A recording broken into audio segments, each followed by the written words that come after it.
Your bench rulings are showing a clear bias for the prosecution. Your Honor, this is absolute. You may be an excellent defense attorney, Ms. Tassioni, but you are not the defense attorney in this trial, and if you continue to behave as if you are, I will not only dismiss you, I will hold you in contempt. Then I will place a call to the Attorney General, he's a friend, and I'll tell him that his DOJ's consent decree lawyer is facing criminal charges in my court.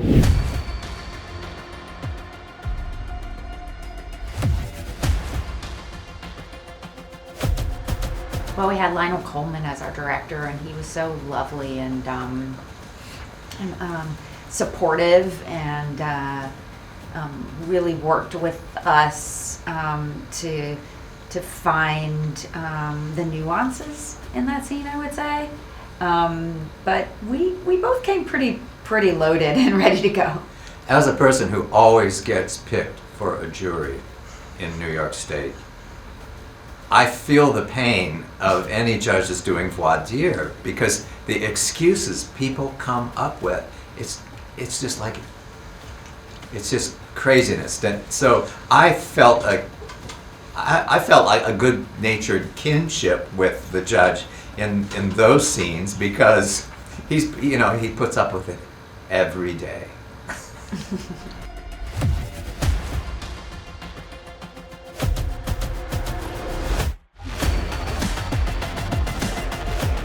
Well, we were outside, and we were in this really in front of this really beautiful building. But when you're shooting outside, there's always the distractions. Oh yeah. All of that. What was it that day? Helicopters? Or? There were helicopters, but then also the building, low key, got a bomb threat.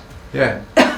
And so everybody had to. Suddenly they were like, if you could just come with us, please, and stand over here. If everybody could just stand on the other side of the street. And we're like, what's going on? And I thought, wow, is it us? Is somebody? No. Does someone so dislike the show that But no, it wasn't. It was just that building. So we had logistical challenges. However, Yeah. The scene work challenges were ones that you love to have, Yeah. where you want to rise up to great writing, and you want to be able to.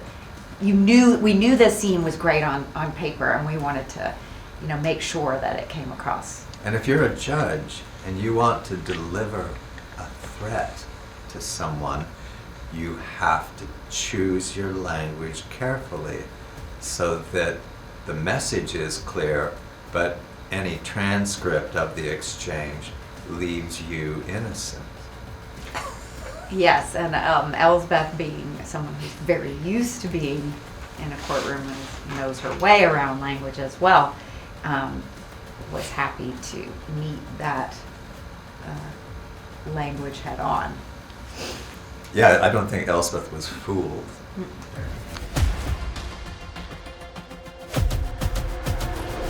I mean, there's only one person who would know that information, and that would be the person who killed the guy, unless he happened to be there or whatever. She's not going to jump to conclusions, but he is Right. definitely involved.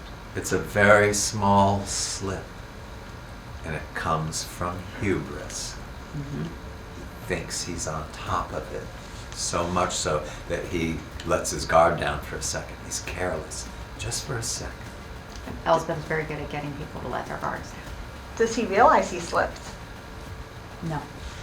I don't think so, but stay tuned.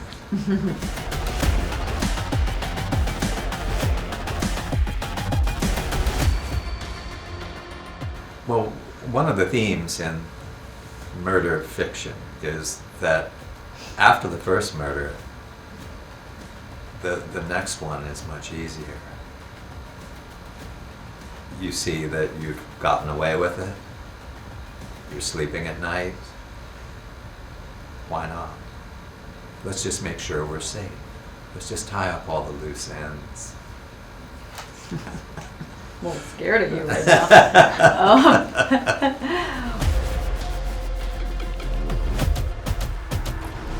Well, Elsbeth has a picture of the judge on her bulletin board that she pierces with pushpin.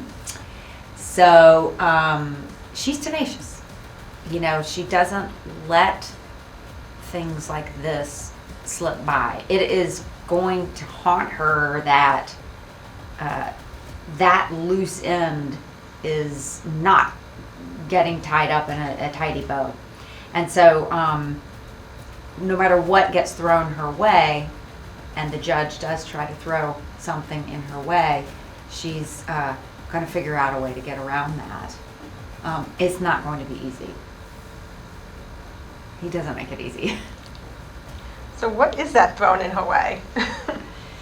The judge has He has reach. The judge has reach. He has friends in high places all across North America. So he can put in a call to someone. He can dig into some old case that may or may not have had a whiff of impropriety about it.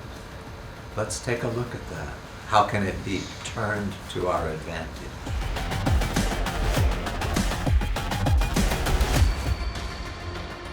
Well, that's a lot about social strata. That's about Captain Wagner feeling uncomfortable at high society events because it's not really his scene.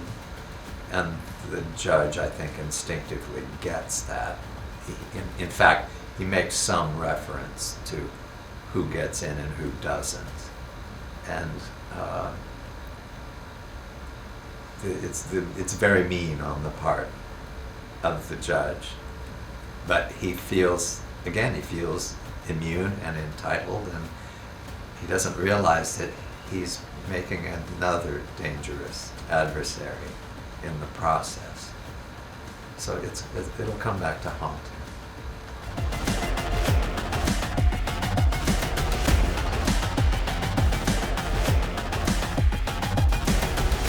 We don't really know. I don't think so. No, we don't know. I mean, we knew they wanted to find something great for Michael. And, you know, they didn't want it to be just a one and done, but they wanted him to be a character that has significance on the show. And since this is a show about, you know, crime, Yeah. that was the logical way to bring him in. Yeah, what other thing could I have done? I mean, he could have played one of the lieutenants or some such, but Yeah.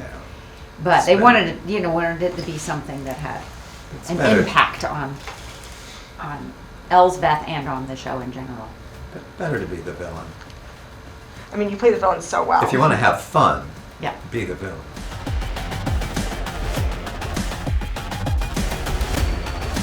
Well, we found the perfect Teddy, Ben Levi Ross. I call him Teddy Ben, like Teddy Bear. And he just fits right in to our cast, and he's got the perfect balance of singularity and sparkliness and intellect and quirkiness that ELSBETH has. So you believe that he's her son. And also it's just lovely to see that side of ELSBETH, you know, the maternal side. She has boundary issues. She's working on them. He's overly sensitive. He's working on that. But it's a lovely way that they've written the character, and I'm very happy that they're treating it with such love and care. They could have easily just made it stereotypical, you know, parent-child dynamic, but they have treated it very carefully and lovingly, creating the dynamic.